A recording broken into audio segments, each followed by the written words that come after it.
Good morning, everybody. Welcome back to my channel. This is Bookeemonsters. My name is PK, and every day of the work week, we look at the new releases that are being set out into the wild this week, and we look at them genre by genre, day by day. On Mondays, we look at cozy mysteries. On Tuesdays, we look at regular mysteries. On Wednesdays, we look at romance. Thursdays, like today, we're going to look at fantasy and science fiction. Fridays are kind of a catch-all potpourri, usually more cozy mysteries because there's a lot of them, but we kind of leave that as an open day. Quick announcement, we do have sprints tonight at 6:05 Mountain Time, 8:05 Eastern. It goes for 2.5 hours. We listen to ambient noises, music per se, usually nature-ish, and that is a time carved out for you to do whatever you want to do. If it's just sitting back after a long day, closing your eyes and meditating, that's certainly okay. You can read a book, you can work on a project. So that is tonight, 6:05 Mountain Time, 8:05 Eastern. And like I mentioned, today we are looking at fantasy and science fiction. Let's see what is out there. We'll start here. We already looked at A Demon's Guide to Wooing the Witch yesterday as part of romance. This is Godly Heathens by H.E. Edgman, fantasy romance young adult. 400 pages. It's the first in a fantasy duology. It says, maybe I have always just been bad at being human because I'm not one. Jem Eccles is a non-binary Seminole teen, well, let's just check all the boxes, living in the tiny town of Gracie, Georgia. Known for being their peers' queer awakening, Jem leans hard on charm to disguise the anxious mess they are beneath. The only person privy to their authentic self is another trans kid, Enzo, who's 1,000 long, painful miles away in Brooklyn. I'm going to stop there. If this is something you are more interested in, that is Godly Heathens by H.E. Edgman. To be honest, I read fiction to get away from all the mess of what's going on in real life. So we're going to move on. That has too many issues. Kingdom of Without by Andrea Tang, science fiction young adult. When Zhang Ninger takes the job, she expects a smash and grab burglary she's doing to make rent and help out a friend. What she doesn't expect, a sad-eyed army boy who dreams of insurrection, a former rebel leader trapped inside a secret lab, a group of aspiring revolutionaries who are first collaborators, then compatriots, and then perhaps friends. But this is Beijing nearly 150 years after General Yuan Shikai successfully declared himself emperor in 1915. His descendants rule the country from their seat in the imperial city. Their gendarmerie, the Beijing army, runs the streets, aided by cyborgs and the brocade guard. Walls have risen, dividing the city into districts called rings, nominally only by geography, but in truth by class. Earthquakes devastate the northern farmlands, crops drown in the southern typhoons, and all over the country, people are hooked on a drug they call complacency. As a six-ring girl who watched previous uprisings crushed brutally by the court, Ninger I'm sorry, I'm probably saying that wrong, isn't much of an optimist, and she's certainly no revolutionary. But that might not be up to her. As the stakes get higher, the time for passivity is quickly running out, and she must decide if she wants to sit idly in her cynicism or embrace the breathless, terrible possibility of hope.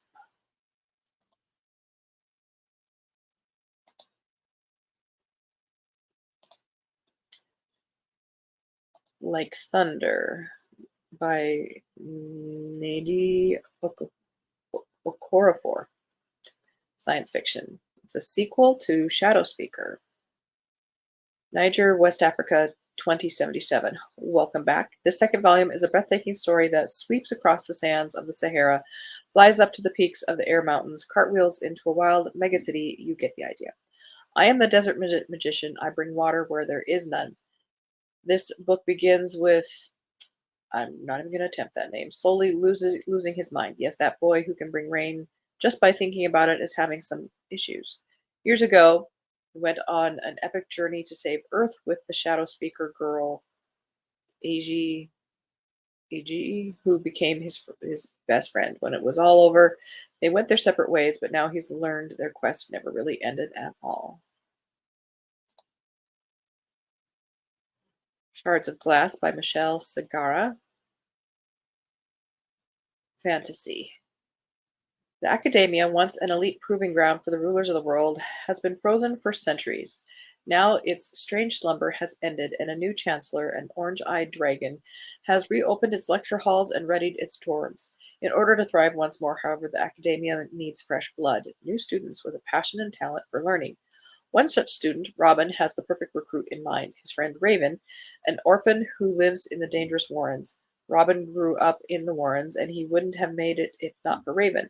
He knows she'll be safe at the academia where her unusual gifts can be appreciated. But when students start turning up dead, the campus threatens to collapse completely. Raven and Robin will not let that happen to their new home if they can survive long enough to figure out who or what is trying to kill them.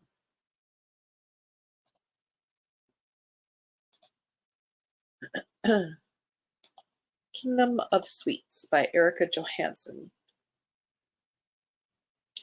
Reimagining of the Nutcracker tells the tale of twin sisters divided by envy and magic set against each other one fateful Christmas Eve. So this is quite seasonal if you want a seasonal fantasy. Light and Dark. This is the cursed birthright placed upon Clara and Natasha by their godfather, Drosselmeyer, whose power and greed hold an entire city in his sway. Charming Clara, the favorite, grows into a life of beauty and ease, while Natasha is relegated to her sister's shadow, ignored and unloved. But Natasha seizes the opportunity for revenge one Christmas Eve when Drosselmeyer arrives at the family gala with the Nutcracker, an enchanted gift that offers entry into an alternate world, the Kingdom of Sweets. Following Clara into the glittering land of snow and sugar, Natasha discovers a source of power far greater than Drosselmeyer, the sugar plum fairy who offers her own wondrous gifts and chilling bargains. But as Natasha uncovers the truth about a dark destiny crafted long before her birth, she must reckon with forces both earthly and magical, human and diabolical, and decide to which world she truly belongs.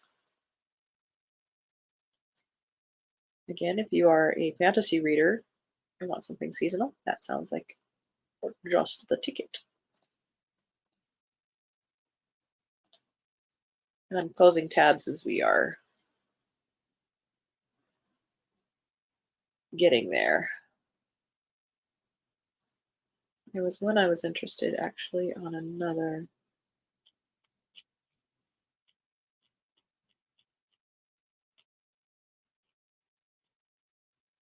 Sorry, I need to do a little scrolling here.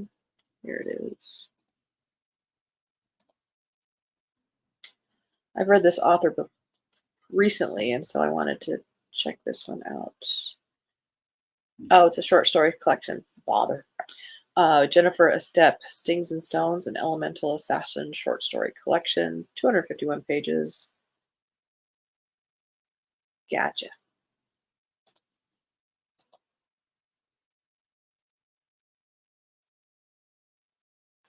All right. This is more fantasy. And we are going to check the November 25th. Yep, okay. Lady True and the Dreamin' Warrior of Hanoi by Mark W. Sass. An ancient warrior awakens to fight for her people. Modern day Hanoi, a giant shadowy menace, has been terrorizing the capital of Vietnam for 2 years as Chinese troops occupy the city. But old Mr. Tho sees something he can't quite believe. He's convinced that the indomitable warrior is actually an ancient Chinese emperor brought back to life. Mr. Tho, along with his neighbor and her son, try the unthinkable. They attempt to summon the spirit of Lady True, the lauded Vietnamese heroine who repelled the Chinese 2 millennia ago. To do so, they decide to plunge beneath the depths of mysterious Quan Kiem Lake at the center of Hanoi, and in hopes that Mr. Tho's 4 magical marble tablets will allow history to come to life. Interesting. We've got a lot to get through, so we're going to shorten some of these. Because the clock is ticking.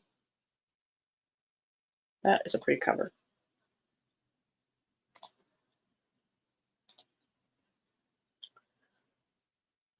And it's 737 pages. And it's Kindle Unlimited. And it came out in October. Bother. We're long past that.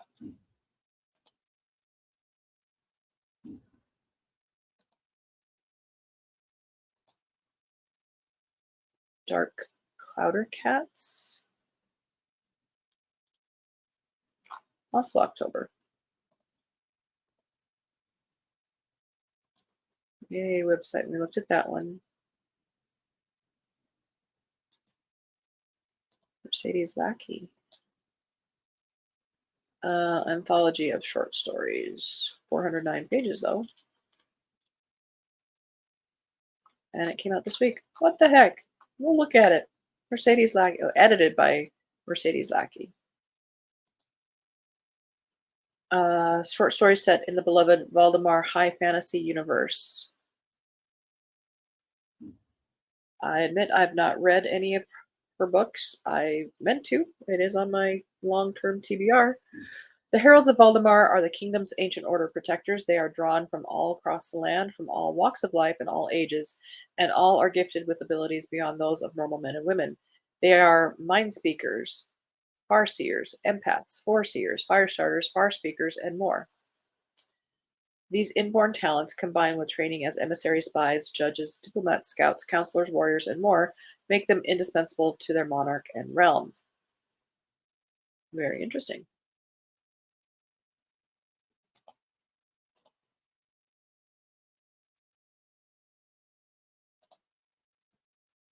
And science fiction, they are saying. The Divine Darkness. Kindle Unlimited. Interesting cover. November 24th. Technically, what, wasn't that last week? That was last week.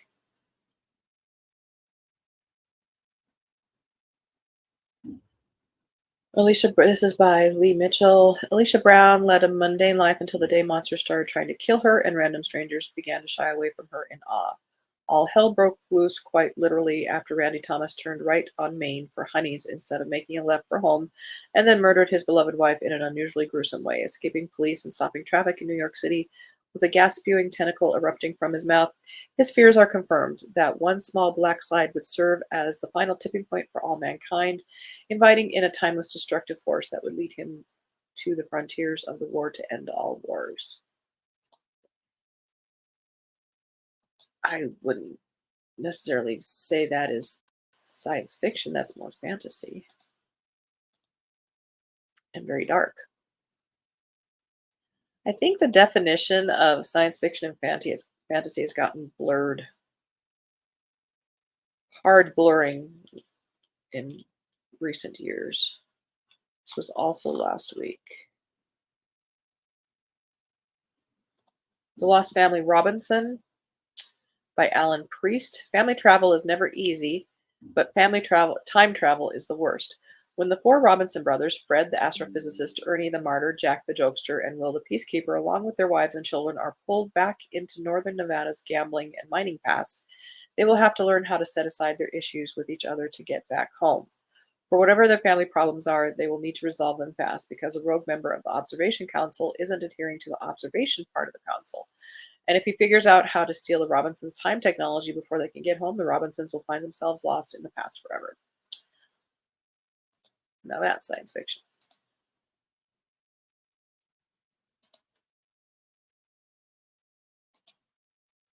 A.N. Byrne. We had a customer come in yesterday and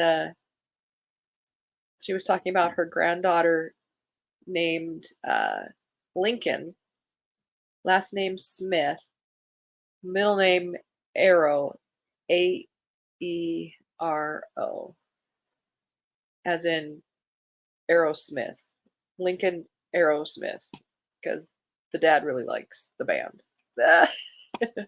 Oh, what these parents do to their kids. This is Aeon Burn by Matthew Mather, second in the Aeon series. Let's double check. Yeah, this week. Wow, they shocked us. Kindle Unlimited. A week ago, the supernova Aeon detonated in the skies over Antarctica. Mass migrations of humanity and animal life began northward. Secondary bursts of ionizing radiation knocked out worldwide power grids. Global temperature spiked. Oceans rose as seawater expanded and glaciers melted. Massive storms and acid rain scour the planet. The southern continent is literally melting under the feet of Dr. Jin Ru as she's trapped at the South Pole, and she is perhaps the only person in the world with full accounting of the data recorded when Ian exploded. Thousands of miles away in the Amazon, Max Carver struggles to stay alive while attempting to stop his old friend and brother Ben Belloc escaping from the colony. But the only thing Max really wants is to get north of the equator and find his pregnant wife Talisha as she's about to give birth. Talisha, meanwhile, has joined millions of AN refugees on the roads of America. Most cars have been rendered inoperable by the supernova burst, and all communications and power grids are down. But for Tal, on the verge of giving birth in a suddenly very unforgiving world, all of this is even less important than the revelation she has just learned. Da, da, da, da, da.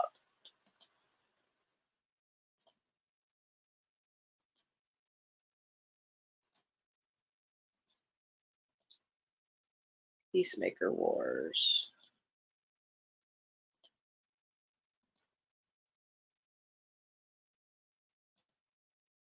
by J.N. Chaney, first of the Peacemaker Wars series. Kindle Unlimited, 532 pages, out this week. J.N. Chaney and Terry Maggart. Sorry. Now, that is a fun cover. Would you choose to live an ordinary life or embrace a destiny among the stars? In a single act of courage, a young American soldier named Mark Tudor saves an interstellar soldier from certain death at the hands of a vicious killer. Afterward, she promises to show him the galaxy, but only if he leaves his old life behind. Mark must fly far away from the only home he's ever known towards a life not so different from that of a humble soldier. Out, out among the asteroids, he learns of swords and honors, starships and empires. He learns what it means to be a peacemaker. Along the way, he's joined by Perry, his combat AI companion, who helps him survive and earn a living among the stars. And to his surprise, his first mission is far from simple, and it may prove to be his last. Now that's science fiction.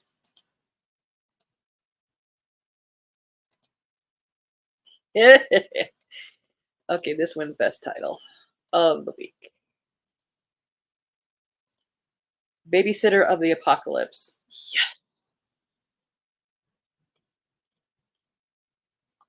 I would read it just for that alone. This is by Courtney Constantin. Constantin. In a world overrun by the undead, now you can hear that in that movie trailer voice. In a world overrun by the undead, with no experience in parenthood and an empty past that haunts her every step, Vicky is the last person you'd expect to be a caregiver. A borderline alcoholic struggling to keep her own demons at bay, she's suddenly thrust into the role of protector for two young children. But just as I think they can take a breath and relax, tragedy strikes, leaving Vicky and the kids alone with a mysterious newcomer. Desperate for safety and a sense of belonging, they join forces, forming a fragile survival group. As the days turn into weeks and the bond between Vicky and the children deepens, she discovers that she may need them as much as they need her. Together, they navigate a world where the line between life and death is blurred, finding hope and humanity in the most unexpected places. Yet the zombies are not their only threat. Yeah, that wins best title.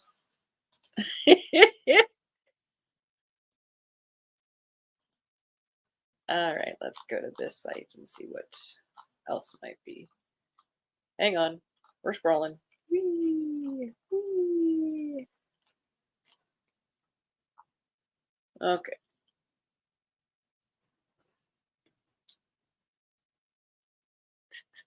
we'll see what in the couple minutes we have left. What? Nope. No, couple westerns.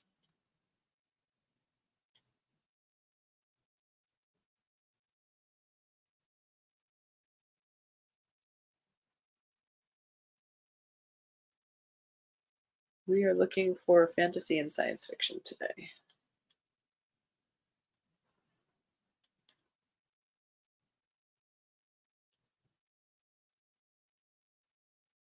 We might have hit them all. Nope. Romance fantasy. Let's see if this one is out this week.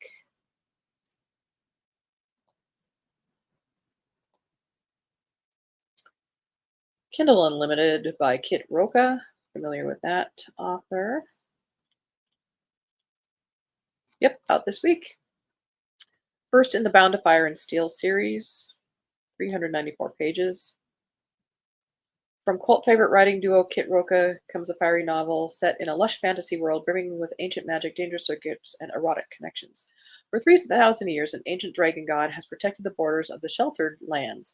In return, he makes only one demand. Every 100 years, the mortal ruler must send their heir to serve as his consort for as long as they can survive. Seychelle of House Rokbar is the 31st consort to be sacrificed to the monster who guards the mountain passes.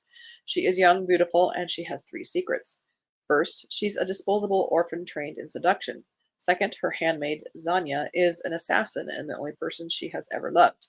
Third and most dangerous, she's cursed. Sachi and Zanya have 5 weeks to murder the dragon in his bed. If they fail, the mortal king's curse will steal not just Sachi's life, but her very soul. The dragon has only one secret. He is nothing like what they have been told, and he will do whatever it takes to possess them both. I am sensing threesomes. You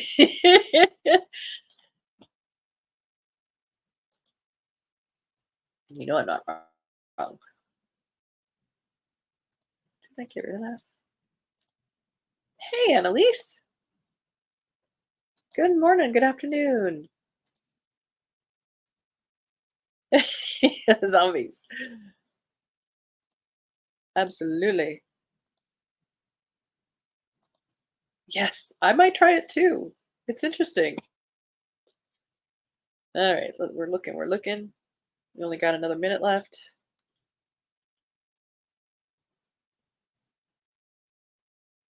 We'll just look at titles here. Oh, we're out of time. Now, some of these might not have the actual release this week. They are saying this week. This one's called Exorcism by Han Song, science fiction, dystopian, and humor. Scrolling, scrolling, scrolling.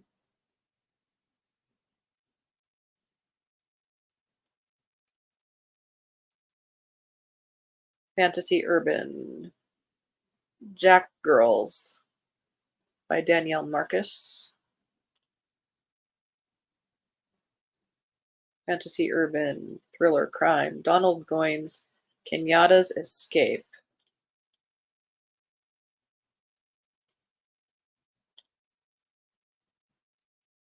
We're looking, we're looking. I think we're out of time. I got to get to work early today.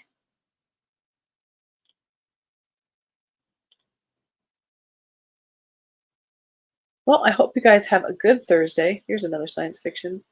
Summer's End by John Van Stry. All right, on that note, we always run out of time. On that note, thank you guys very much for showing up. Thank you, Annalise, for popping in. I appreciate that so much. We do have sprints tonight at 6:05 Mountain Time, 8:05 Eastern. And bring your own book, work on a project, just close your eyes and relax from a hard day. Do whatever you like. This is time carved out for you. And other than that, I hope you are reading good things. And remember, if you're not reading a good thing, it's okay to set it down. I give you permission. It's not a contest. It's not an assignment. Reading is fun. And it's just not the right time for that book for you. It's okay. Oh, thank you. I'm going to be hopefully doing a whole bunch of invoices. Yay. Hope you are having a good day. It's afternoon where you are, so you're going to be winding down soon. So thank you very, very much. Hope to see you tonight. If not, hope to see you tomorrow morning. Same time, we'll be looking at cozy mysteries and other things, perhaps. So we'll see what happens. All right, everybody. Thank you so much. God bless.